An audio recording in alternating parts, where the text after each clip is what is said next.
ಮಾಜಿ ಪ್ರಧಾನಿ ಎಚ್.ಡಿ.ಯವರ ಪತ್ನಿ ವಿಧಿವಶರಾಗಿದ್ದಾರೆ. ದೇವೇಗೌಡರ ಅರ್ಧಾಂಗಿ ಚೆನ್ನಮ್ಮ ನಿಧನರಾಗಿದ್ದಾರೆ.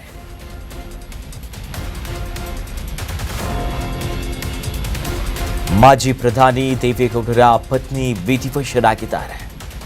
ದೇವೇಗೌಡರ ಅರ್ಧಾಂಗಿ ಚೆನ್ನಮ್ಮ ನಿಧನರಾಗಿದ್ದಾರೆ.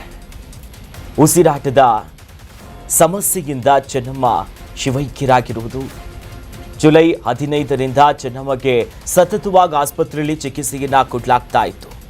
ಚಿಕಿತ್ಸೆಗೆ ಸ್ಪಂದಿಸದೆ ನಿನ್ನೆ ಸಂಜೆ ಅಸ್ತಂಗತರಾಗಿದ್ದಾರೆ. ದೇವೇಗೌಡರ ಎದುರೇ ಗೌಡ್ತಿ ಕೊನೆಯುಸಿರನ್ನ ಎಳೆದಿರೋದು. ಹೃದಯಾಘಾತಕ್ಕೆ ಉಸಿರನ್ನ ಚೆಲ್ಲಿದ್ದಾರೆ. ಚೆನ್ನಮ್ಮ ಚಿರನಿದ್ರೆಗೆ ಜಾರಿದ್ದಾರೆ. ದೊಡ್ಡವಾದಂಥ ರಾಜಕೀಯ ಹಿನ್ನೆಲೆ. ಮಾಜಿ ಪ್ರಧಾನಿಯ ಪತ್ನಿ, ಮಾಜಿ ಮುಖ್ಯಮಂತ್ರಿಯ ತಾಯಿ, ಇಡೀ ಕುಟುಂಬವೇ ರಾಜಕೀಯದಲ್ಲಿ ಇದ್ದಂಥದ್ದು. ಈ ನೆಲದ ಪ್ರಾದೇಶಿಕ ಪಕ್ಷದ ಕಟ್ಟೋದ್ರಲ್ಲಿ ತೆರೆಮರೆಯಲ್ಲಿ ಇವರ ಶ್ರಮಗಳಿರ್ಬೋದು, ಎಲ್ಲವೂ ಕೂಡ ಬಹಳ ದೊಡ್ಡ ಮಟ್ಟಕ್ಕೆ ಪಾತ್ರರಾಗಿತ್ತು. ಆದರೆ ನಿಜಕ್ಕೂ ದೇವೇಗೌಡರಿಗೆ ಈ ವಯಸ್ಸಿನಲ್ಲಿ ಇಂಥದ್ದೊಂದು ಪತ್ನಿಯ ವಿಯೋಗ ಇದೆಯಲ್ಲ, ನಿಜಕ್ಕೂ ಇದನ್ನು ಬರೆಸೋದಕ್ಕೆ ಅಸಾಧ್ಯ. 1954ರ ಮೇ 25ರಂದು ದೇವೇಗೌಡರ ಜೊತೆ ದಾಂಪತ್ಯ ಜೀವನಕ್ಕೆ ಕಾಲಿಟ್ಟಿದ್ರು. ಸುದೀರ್ಘವಾದಂಥ ಒಂದು ದಾಂಪತ್ಯ ಜೀವನ, ಏಳು ಬೀಳು, ಹಿಂದೆಯಾದಂಥ 2001ರ ಆಸಿಡ್ ಅಟ್ಯಾಕಿನ ದಾಳಿಗಳಿರ್ಬೋದು, ಅನೇಕ ಕಹಿ ನೆನಪುಗಳು ಕೂಡ ಇದೆ. ಆದರೆ ಆ ಸಂಸಾರದ ಬಂಡಿಯನ್ನ ಸಾಗಿಸಿದ್ರು, ಕುಟುಂಬವನ್ನ ನೋಡಿಕೊಂಡಿದ್ರು. ದೇವೇಗೌಡರಿಗೆ ಬೆನ್ನೆಲುಬುವಾಗಿ ನಿಂತು ಸದಾ ಅವರ ಜೊತೆಯಲ್ಲಿದ್ದಂಥದ್ದು ಚೆನ್ನಮ್ಮ ಅವರು. ಅಷ್ಟೇ ಅಲ್ಲ, ಕಾರ್ಯಕರ್ತರಿಗೂ ಕೂಡ ಬಹಳ ಅಚ್ಚುಮೆಚ್ಚಿನ ಅಮ್ಮ ಆಗಿದ್ರು. ಇಡೀ JDS ಪಕ್ಷಕ್ಕೆ ಚೆನ್ನಮ್ಮ ಅಂತಂದ್ರೆ ಅಚ್ಚುಮೆಚ್ಚಾಗಿದ್ರು.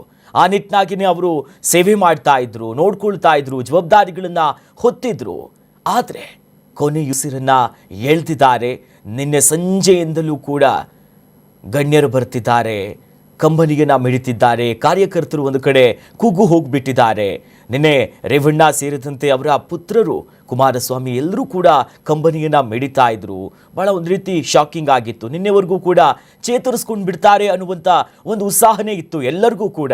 ಆಸ್ಪತ್ರೆಗೆ ಸೇರಿಸಿ 4 ದಿನ ಆದರೂ ಕೂಡ ಲವಲವಿಕೆಯಿಂದ ಇದ್ರು, ಮಾತನಾಡ್ತಿದ್ರು, ಸರಿ ಹೋಗ್ತಾರೆ, ಡಿಸ್ಚಾರ್ಜ್ ಆಗುತ್ತೆ ಅನ್ನುವಂಥ ಕಲ್ಪನೆಯಲ್ಲೇ ಇದ್ರು. ಆದರೆ ವಿಧಿ ಆಟವೇ ಬೇರೆಯಾಗಿತ್ತು. ದೊಡ್ಡಗೌಡರ ನಿವಾಸದಲ್ಲಿ ಸೂತಕದ ಛಾಯೆ ಆವರಿಸಿಕೊಂಡಿದೆ.